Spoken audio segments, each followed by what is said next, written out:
Selamat datang. Pada kesempatan ini kita akan bahas mengenai cara skakmat dengan menggunakan perwira kuda dan gajah. Teknik ini merupakan teknik dengan tingkat kesulitan yang tergolong tinggi. Nah, untuk mempersingkat waktu, mari kita masuk kepada bagian pembahasan. Berikut terlampir aturan remis menurut Federasi Catur Internasional FIDE. Pada poin 9.3 dinyatakan bahwa apabila dalam 50 langkah pihak hitam dan pihak putih tidak saling memukul, maka meskipun dalam keadaan menang materi, kuda dan gajah, suatu permainan dapat dikatakan remis atau berimbang. Inilah mengapa teknik skakmat dengan menggunakan kuda dan gajah perlu kita pahami bagaimana penggunaannya dan bagaimana perhitungan-perhitungan yang harus kita perhatikan. Pada diagram berikut ini, giliran melangkah ada pada pihak putih, dan jelas di sini kita lihat keunggulan materi bagi pihak putih dengan 2 buah perwira, sedangkan di sisi hitam hanya tersisa raja. Dalam keadaan demikian, pihak putih dapat mematkan raja hitam di posisi pojok petak A1 dan di petak H8 karena hal ini sesuai dengan warna gajah putih, yaitu gajah putih berada pada petak gelap. Jika menghadapi keadaan demikian, maka sebaliknya, petak terbaik untuk pihak hitam adalah petak berlawanan dengan warna gajah putih. Dalam kasus ini, gajah putih berada pada petak gelap. Berarti, untuk mencapai remis, pihak raja hitam sebaiknya harus mencapai kedudukan di petak A8 atau di petak H1 pada kasus ini. Raja hitam pada petak C5 menuju petak B6. Kemudian raja putih bergerak ke petak B4 dengan tujuan untuk membatasi pergerakan raja hitam. Di satu sisi, raja hitam berusaha untuk mencapai petak A8 dengan tujuan untuk menghindari mat di petak berwarna gelap, karena memperhitungkan bahwa gajah putih berada pada petak berwarna gelap.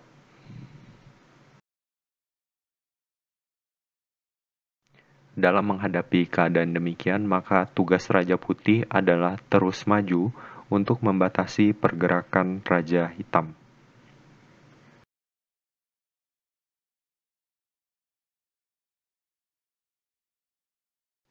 Dalam keadaan demikian, maka pihak putih harus menggiring Raja Hitam menuju ke petak H8 agar dapat dimatkan oleh pihak putih, sembari untuk menghindari Raja Hitam kembali ke petak A8. Dalam keadaan seperti ini dapat kita gunakan langkah kuda untuk menduduki petak D5.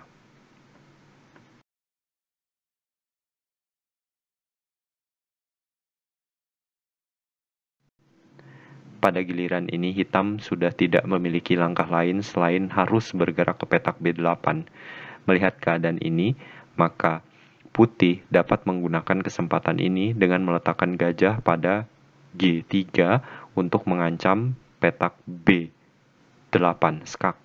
Nah, pada keadaan ini Raja Hitam sudah tidak akan mungkin kembali karena dari awal tadi kita sudah siapkan kuda untuk skak di B6. Nah, jika hitam memaksakan kembali ke petak itu pasti mat. Mau tidak mau, Raja Hitam harus bergerak ke kanan untuk pergi ke petak H8.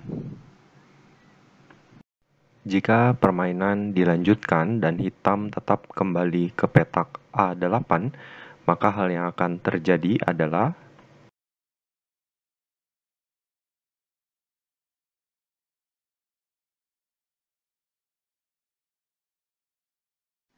pada keadaan ini, maka Raja Hitam harus bergerak ke petak C8. Dengan pergerakan Raja Hitam menuju ke petak C8, sesungguhnya hitam sudah terjebak ke dalam suatu daerah pendesakan oleh pihak putih. Nah, dengan melakukan algoritma yang benar, maka Raja Hitam dapat didesak hingga menuju ke petak H8 dengan memperkecil segitiga berikut ini.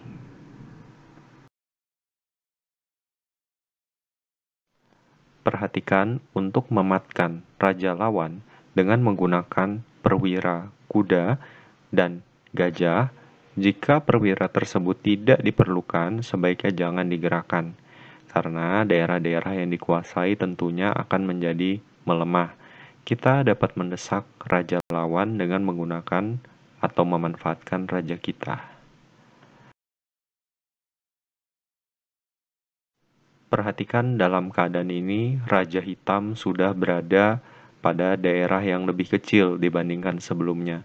Itu artinya Raja Hitam sudah tidak dapat keluar lagi dari wilayah tersebut. Nah, tugas kita sekarang saat ini hanya membatasi dan mendesak Raja Hitam untuk menduduki petak mat di petak H8 dalam kasus ini, sambil mencegah Raja Hitam agar jangan sampai keluar, jangan sampai lepas dari wilayah yang sudah kita batasi. Perhatikan wilayah jangkauan raja. Nah, dalam keadaan berikut, maka kita dapat saja memajukan raja kita maju ke depan untuk memperluas wilayah desakan raja kita.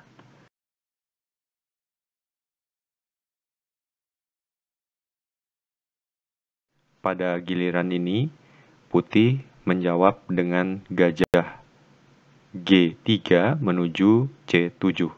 Tujuannya adalah untuk membatasi pergerakan Raja Hitam agar jangan sampai menduduki di petak D8. Berikut ini menggambarkan daerah wilayah pembatasan dari ruang lingkup gerak Raja Hitam. Dalam keadaan demikian, kembali ke aturan awal, jika Raja mampu untuk mendesak Raja lawan, langsung manfaatkan kesempatan tersebut untuk mendesak Raja lawan ke pinggir. Dalam mematkan Raja lawan, dengan menggunakan dua buah perwira, terlebih khusus perwira gajah dan perwira kuda, maka kita terkadang memerlukan langkah tempo. Langkah tempo ini apa? Jadi langkah tempo ini adalah untuk membuat raja jangan menduduki petak yang kita tidak inginkan. Perhatikan gajah di C7. Gajah ini akan kita tarik ke petak G3 dengan tujuan untuk sebagai langkah tempo agar raja putih kita bisa untuk mendesak raja hitam maju ke depan. Mari kita perhatikan.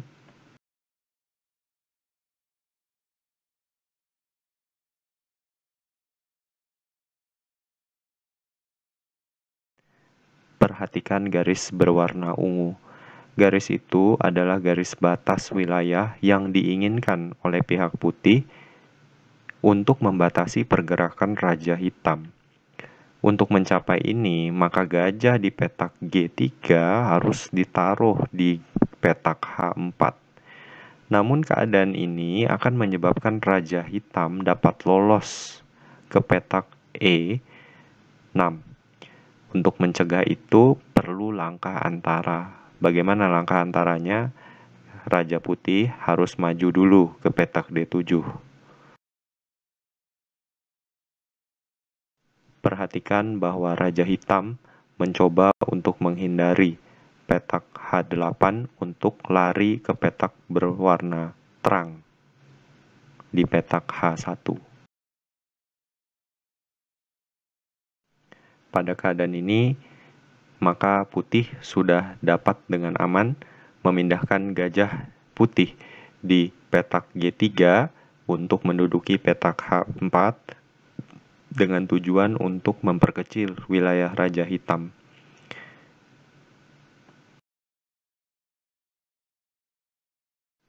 Jawaban logis dari hitam adalah menghindari sebisa mungkin petak H8 agar tidak dimatkan oleh pihak putih. Kembali pada aturan awal, jika posisi perwira sudah baik untuk membatasi lingkup pergerakan raja lawan, maka untuk mendesak raja lawan, kita dapat gunakan raja kita sendiri dengan perhitungan yang baik tentunya, sehingga raja itu tersudut.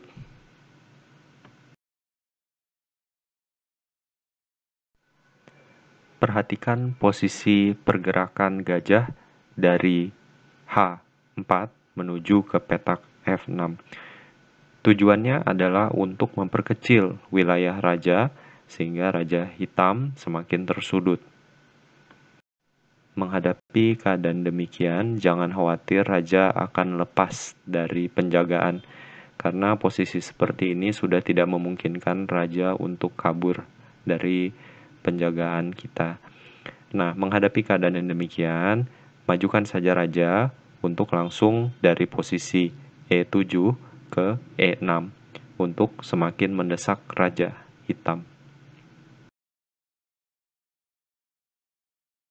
Seperti kita ketahui bersama, untuk mematkan raja hitam, kita perlu untuk menggiring raja hitam ini menduduki petak gelap di H8. Nah, untuk melakukan ini, ternyata raja putih dan gajah putih belum cukup kuat untuk melakukannya. Jadi perlu dukungan dari kuda. Nah, kuda putih ini di posisi E3, nanti kita rencanakan akan ke C4 dan kemudian ke E5. Apa tujuan dari langkah ini? Langkah ini bertujuan untuk membatasi petak lari Raja Hitam sembari untuk mempersiapkan keadaan posisi akhir untuk mematkan Raja Hitam. Nah, namun harus hati-hati, perhatikan garis hitam pada diagram ini. Kalau kita tidak hati-hati, maka Raja Hitam dapat kabur. Jadi kalau misalnya dia kabur, kita prediksi kaburnya akan mengikuti garis hitam. Nah, kalau misalnya dia kabur, maka otomatis permainan akan remis karena sudah terlalu banyak langkah yang terbuang.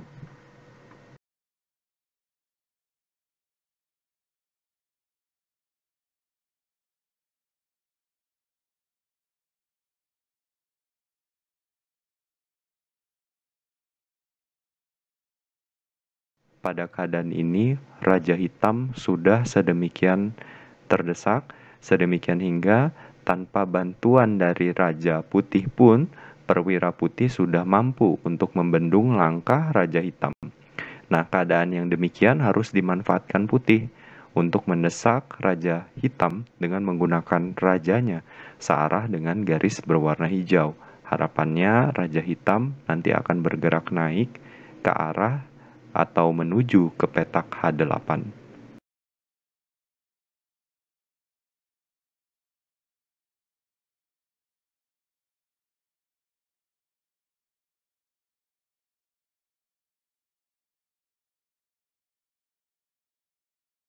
Pada keadaan ini, maka tujuan putih adalah untuk menguasai diagonal berwarna ungu dengan gajah putih.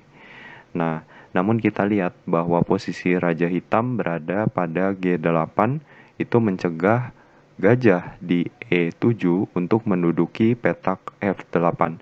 Nah, dalam kasus ini, maka Raja Putih di H5 harus maju dulu ke G6. Perhatikan setelah langkah desakan dari Raja Putih dari petak H5 menuju ke G6, maka Raja Hitam saat ini hanya memiliki dua kemungkinan langkah, yaitu di G8 dan di H8. Ini tentunya menguntungkan pihak putih. Saat ini keadaan sudah memungkinkan untuk gajah masuk ke posisi F8 untuk menguasai segitiga terkecil pembatasan wilayah Raja Hitam.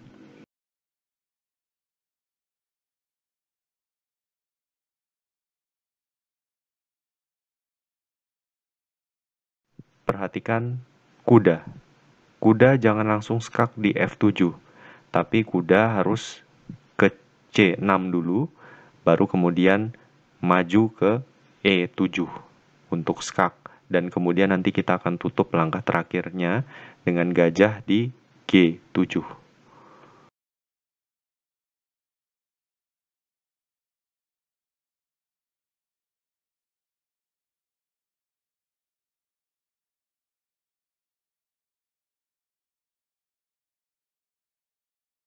Perhatikan diagram berikut. Kita akan coba cara lain untuk mematkan pihak raja lawan dengan menggunakan perwira kuda dan perwira gajah. Nah, kita tidak akan mulai lagi dari tengah, karena jika kita mulai dari tengah, kemungkinannya akan sangat banyak dan video ini akan sangat panjang. Kita akan mulai saja ketika raja sudah terdesak dan telah tercapai posisi seperti ini. Nah, apa arti kotak merah itu? Kita harus lihat aturan pertama, bahwa kalau kita mau mematkan raja lawan, maka kita harus lihat warna gajah kita. Kalau gajah kita warnanya putih, berarti besar kemungkinan dia akan mati nanti di petak berwarna putih. Nah, petak apakah itu? Dalam kasus ini adalah petak A8 dan H1. Nah, jadi kita sebisa mungkin untuk menggiring raja hitam dalam kasus ini untuk pergi ke petak berwarna terang A8 ya. Nah, perhatikan bahwa dalam mematkan raja lawan dengan menggunakan dua perwira, gajah dan kuda, maka kita memerlukan langkah tempo. Langkah ini kita gunakan untuk menyebabkan raja lawan tidak berada pada posisi saat ini, supaya mau tidak mau dia pergi ke daerah yang lain. Nah, garis biru itu menggambarkan daerah yang bisa ditempati oleh gajah.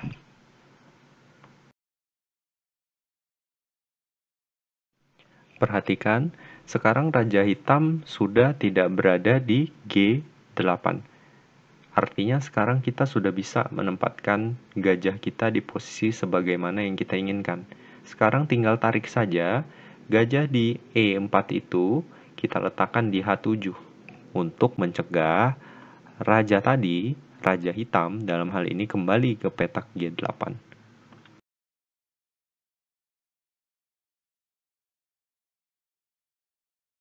Nah, perhatikan, langkah kuda F7 ke petak E5 memiliki arti untuk pembatasan wilayah raja hitam. Sekarang hitam hanya memiliki dua kemungkinan.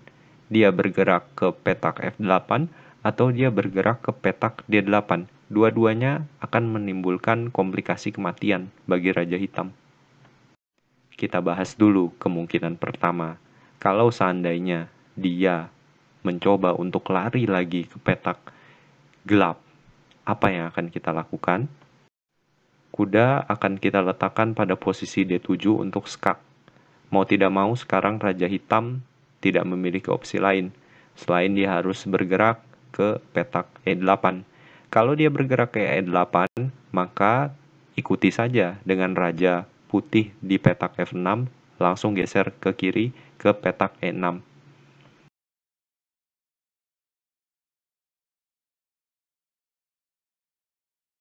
Nah, kalau sudah posisi demikian, jangan buru-buru untuk menarik gajah pada petak H7 untuk pergi ke petak G6 dengan tujuan untuk menutup langkah raja hitam di E8.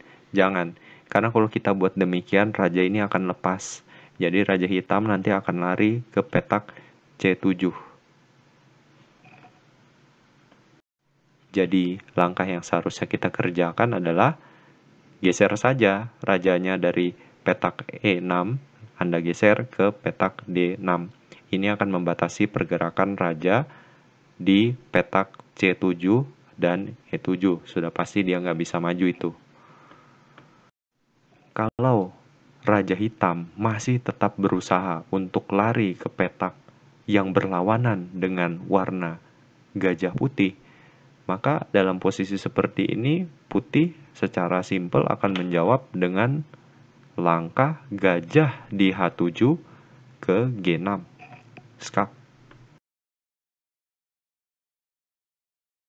Pada keadaan raja sudah kembali ke posisi D8, maka kita dapat saja melakukan langkah kuda ke C5.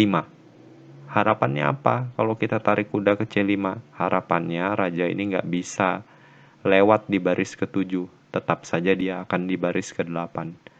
Sambil kita desak pelan-pelan dia ke A8.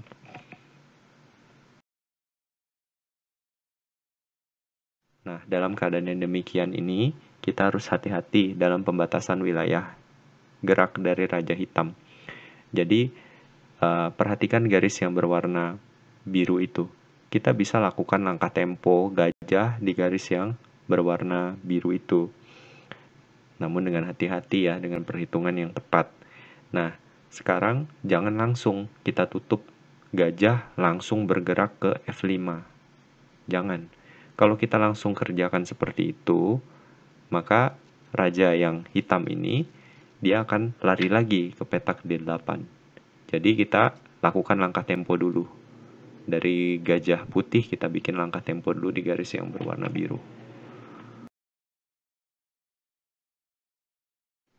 Setelah raja hitam melangkah C8 ke D8, langsung saja skak rajanya dengan kuda ke B7. Kalau sudah demikian, kejar saja raja itu buat oposisi. Jadi raja putih Anda gerakan dari petak D6 langsung ke C6.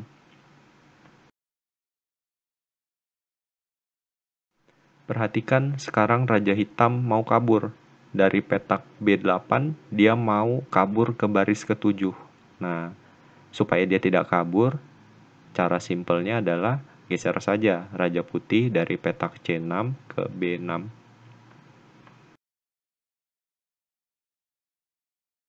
Sekarang kesempatan putih untuk melakukan skak. Jadi gajah di H5 bisa kita arahkan ke G4 skak. Nah, sekarang raja hitam hanya tinggal memiliki 2 petak yang dapat ditempati. Masing-masing ya pada baris ke-8. Kalau tidak A8 ya B8. Jadi kemungkinannya semakin lebih sedikit. Nah, kalau sudah tercapai keadaan demikian, kita harus lihat posisi dulu sebelum ambil tindakan.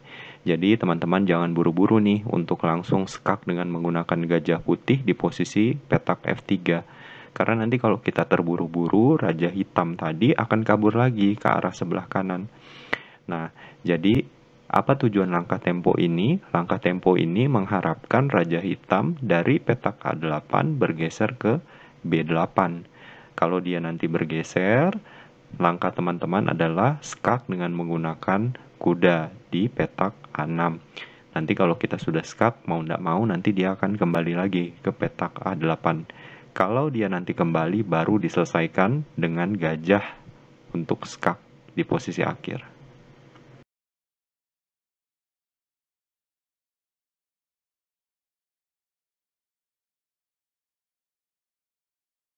Kemudian skakmat dengan menggunakan gajah di petak D5. Mari kita kembali ke diagram yang lebih awal. Kita coba bahas mengenai kemungkinan kedua. Jadi pada kemungkinan ini, raja hitam tidak lari ke petak F8, tapi dia lari ke petak D8. Jika raja hitam melangkah dari petak E8 ke D8, maka langkah lanjutan pihak putih secara simpel adalah raja F6 ke E6. Perhatikan raja hitam berusaha untuk kabur ke petak B6. Nah, menghadapi keadaan demikian, kita tidak perlu panik. Jadi kuda putih di E5 kita arahkan ke D7. Perhatikan raja hitam berusaha untuk lari ke petak B5. Nah, untuk mencegah itu, gajah kita di petak H7 kita letakkan saja di petak D3. Raja hitam memiliki 2 kemungkinan langkah lanjutan, yaitu B7 atau C7.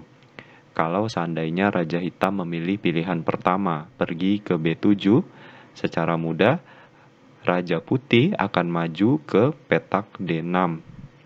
Seandainya raja hitam memilih petak C7, maka gajah putih di D3 akan menuju ke D4.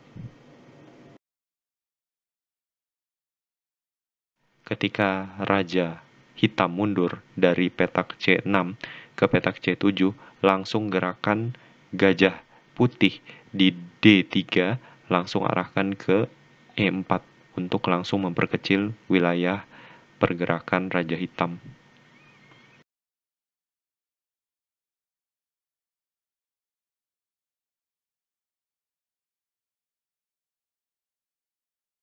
Posisi ini sudah sama seperti pembahasan terdahulu, dan kalau kita lanjutkan permainan, maka kemungkinan yang akan terjadi adalah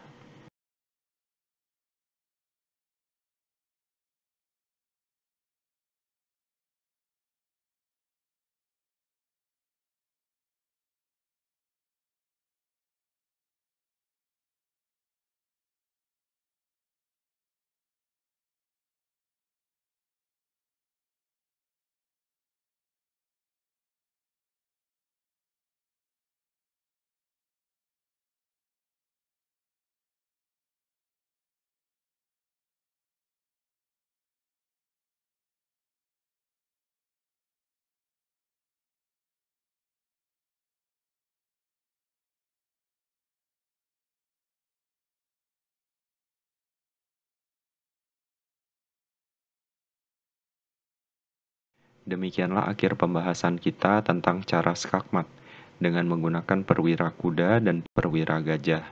Memang teknik ini merupakan teknik dengan tingkat kesulitan tinggi, namun jika teman-teman rutin berlatih, maka hal ini adalah mungkin untuk dikuasai.